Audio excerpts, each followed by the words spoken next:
All right. So on this one, we've got a very special guest. We've got, honestly, one of the fastest growing clients in the program right now. We've got Joe over here. Joe, appreciate you coming on board. Appreciate it, Ethan. Great to be here. Sounds good. So, I mean, the first thing, like we were saying, just so that everyone can get an overview of like what you guys do you mind just giving a super quick rundown about who you are, what the company does? Yeah. So I run an agency called Wellflow, and we help financial service businesses get more appointments so they can sign more clients. Sounds great, man. Sounds great.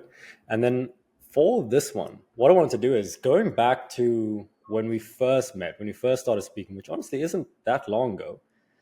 Mm. Do you mind just giving an overview, specifically like the problems and things you were facing at the time from when you first booked the call? Like, what is the situation like then? Yeah. So I joined probably just over a month ago. Um, and the problem I was having, or several problems, was lack of clarity, not knowing what to focus on, not knowing if I was on the right trajectory, not knowing what not to do, because I think it was just very messy, very chaotic. And so I started actually in January, of course, to give a bit of a background. And then, of course, had January, February, had like sales calls, was doing outreach, but didn't really make no progress, didn't close anyone. And so, really, I was just not knowing what to do. I didn't know where to focus on. And so, the problem I was having, it was just this ball of mess, and it just needed to be untangled. Yeah. No, it's a great point. And like I said, it wasn't that long ago. So I remember the conversation. I guess Yeah. on your side, where do you think that confusion and like you're saying, the ball of mess, where do you think that actually stemmed from? Yeah. So, I think mainly is a lack of clarity, what priorities, not really knowing what was important, what was going to move the needle. Um, and to be completely transparent, I had like other programs before, of course, not to like name anything, but there wasn't the um, more personal side of things to be able to give actionable steps, which of course, like the coaching calls are really good for. I think that was probably the biggest needle mover is just having that like source of truth to be able to say like, no, that's a stupid idea, focus on this, because I know we had several conversations to keep me on track, otherwise I probably would have made the mistakes again that I did in January and February. And so yeah. Yeah. No, that's a fantastic point. That's a fantastic point. And I guess at that time, like, just so we can get full clarity on it, in terms of the agency, like, what was the size of the business like at the time? Like, did you have clients? Did you have team members? Was it just you? Just so that people can get like a full picture on everything. Yeah, it was just zero clients. um Obviously zero team members apart from myself. And so yeah, Mm. wasn't even close to closing anyone. I had probably off the top of my head probably more than 20 sales calls before I joined, and none of them closed. Mm. And then as soon as I Damn. closed, obviously that changed. Yeah. That's crazy to think about because you're closing like a couple a week at this point. Okay. That's odd. But either way, I appreciate the insight into that. So I mean, let's like shift gears. So at that time as well, when we are on the call, I mean, Mm. when we are speaking, like what was the initial goal that you had with the agency? Like what were you aiming for at that time? As in monetary goal when I joined. Yeah, honestly, anything could be money, could be even just like clients, bookings. What was the thing you were aiming for? Yeah. So I think first of all, I wanted to know if what I was doing was even right, because where I was having no Hmm. feedback after all these sales calls and all this outreach, I was like, oh, maybe like this isn't even going to work. Of course it was. I just wasn't doing certain things right. And so I wanted to be able to actually convert the appointments that I was booking, and also be able to service them and maintain them, and also to be able to know what to focus on. And so really it was just getting clarity on what to do. And I think again, probably the biggest key to that happening was genuinely like the coaching calls, to be honest. Glad to hear it, man. Thing at the end of the day, it's like you were the one who took the action, and you honestly took more action than many other people in there. So shout out to you on that. And then I wanted to check as well, like, because if I'm not wrong, you were working in that space before you started the agency, right? Yeah, yeah. So Yeah, previously was my niche. yeah. So I guess because most people that they work a 9 to 5, they have their job, they have whatever it is, they're fine with staying there. Yeah. What made you decide to be like, you know what? I'm going to take the more risky, more difficult, more complex way of life and start the agency. Like what made you do that? The potential for more. Although Yeah. initially I knew it was going to be a dip, because I knew if I stayed on the trajectory that I was on after Mm, like X amount of years, I would have been on like a multi six figure salary, and then it's like that's it. And then mm, and I and with that in mind, it was sort of like, okay, my life's now mapped out, and I wanted to have more than that. mm. And so I think we mentioned it on the first call. It was like a bit of ego as well tying into that. And so yeah, it's just the potential for more. Really, that's what it came down to. Mm. It's I remember that call exactly because I was saying, I mean, same on my side. It's like you can see what's possible, and I mean, you're obviously very smart. Like you work very hard. It's like if you can see what's possible and you're willing to put the work in, it's like why would you not go for it? So in terms of that, I mean, the initial goal. Okay, we start the agency.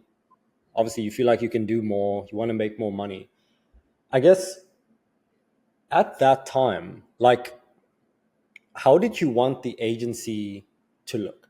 I mean, there's a lot of people who want to just do it themselves, make some money. In your case, I mean, you obviously wanted bigger goals. I remember seeing the whiteboard post in one of your school wins. So it's like, what was the ultimate goal of the agency? I know there'll always be more, but like, what was the big one?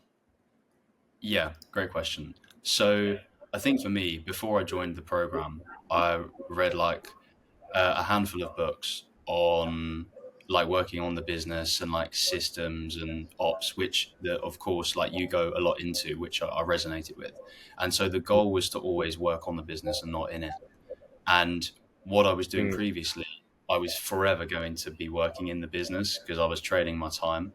But of course, with where I want to take the agency, it is more working on it as opposed to being in it, which of course I'm now on the trajectory to be able to do that in the near future.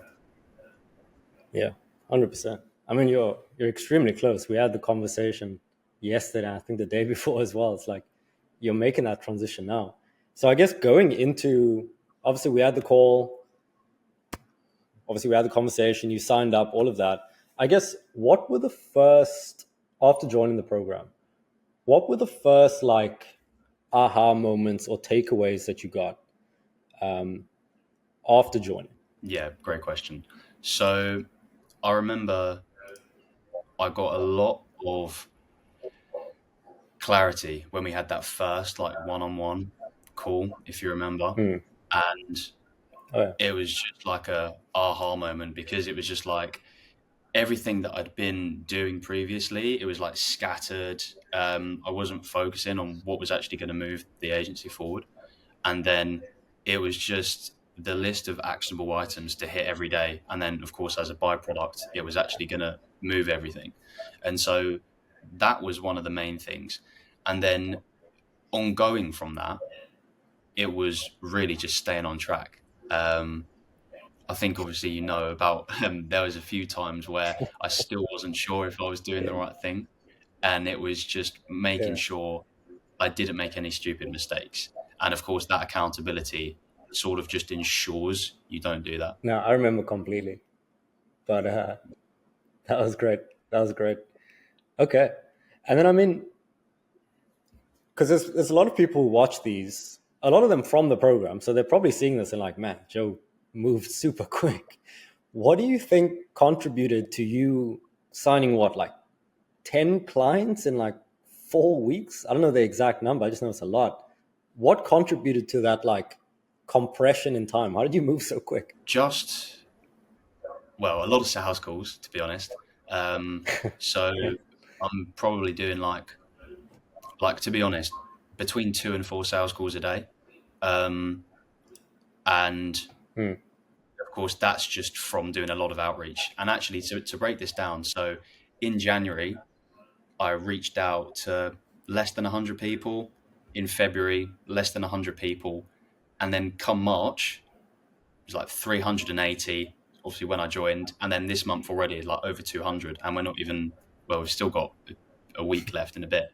So it was just doubling down on the action. And then, of course, a lot more sales Yeah. calls came from that action of booking appointments and reaching out. And yeah, obviously, signed some clients from it. Yeah, 100%.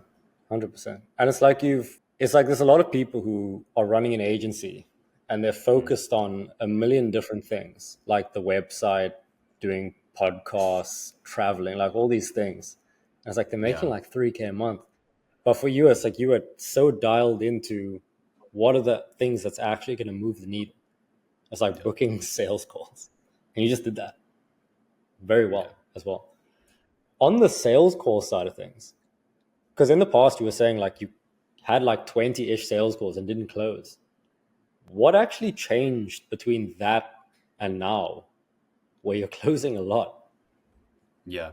So there was a slight tweak in the offer and service delivery. Um, Mm, so of course we made it in a way that it was a lot easier to get clients on board. Um, and of course that just came down to when I got in the program, it was like, okay, let's make something that's just going to be stupid to say no to. And of course the offer that we created was a lot more irresistible for the niche. yeah. So yeah, of course it made it better. But of course, without that, without jumping into the program, I wouldn't have thought to do that. So 100%. Got it. So a few tweaks to the offer, to the sales process, obviously a lot more irresistible. I think you're at the point where you're raising or looking to raise the prices now as well because there's so much demand coming in. Okay. No, that all sounds great. And then I wanted to ask as well, because we were a couple of people have been asking on the coaching calls recently because I kept mentioning it. Do you mind just giving an overview? What's Joe's wins of the weeks? It should be pretty self-explanatory, but what is that?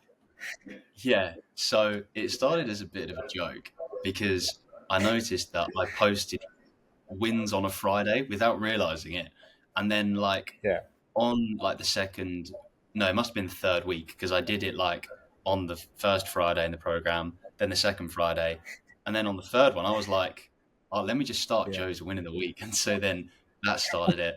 Now I'm going to hopefully pass on the torch to a few others in the program. yeah, 100%, man. No, that's great. I'm looking forward to keep seeing it.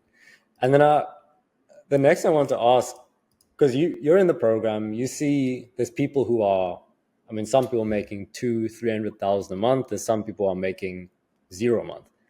So for the people, and even people outside the program, who are in a similar situation to you, maybe they've gone through a couple courses, they're between like 0 and 5K, but they're just like super lost. They don't have clarity on what to do next.